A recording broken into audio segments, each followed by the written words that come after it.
Hello నమస్తే welcome back to Anita news. నేను శిరీష. నంద్యాల జిల్లా నంద్యాల సౌజన్య ఫంక్షన్ హాల్లో జిల్లాలోని అన్ని నియోజకవర్గాల పోలింగ్ బూత్ అధ్యక్షులతో బీజేపీ అధ్యక్షులు పురంధేశ్వరి మీటింగ్.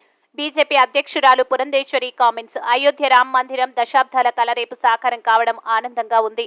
ప్రతి ఒక్కరూ ఆ దృశ్యాలను తిలకించి తరించాలి. రేపు జరిగే బాలరాముని ప్రాణ ప్రతిష్ఠ సందర్భంగా ఏపీలో స్కూల్స్ సెలవు ప్రకటించాలి.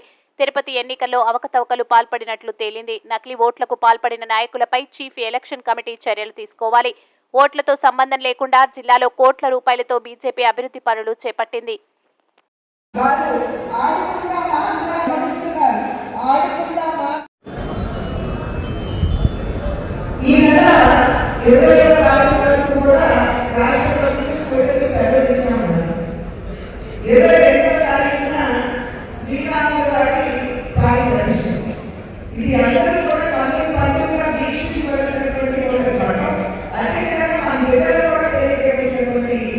గొప్ప విషయం.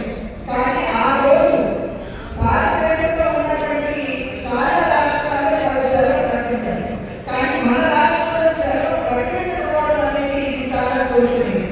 కాబట్టి ఖచ్చితంగా ఆ రోజు సెలవు ప్రకటించాలని చెప్పి భారతీయ జనతా పార్టీ ఖచ్చితంగా డిమాండ్ చేసింది. అదేవిధంగా ఈ మధ్య కాలంలో ఈ ఫేక్ ఓటర్ ఐడీస్ ఏవైతే ఉన్నాయో వాటిని డౌన్లోడ్ చేసి మరి వైఎస్ఆర్సీపీ నాయకులు దొంగ ఓట్లు తప్పించి తిరుపతి ఎన్నికల్లో 35,000 ఓట్లు వాళ్ళు ఫేక్ ఓట్లు వేయించున్నారు.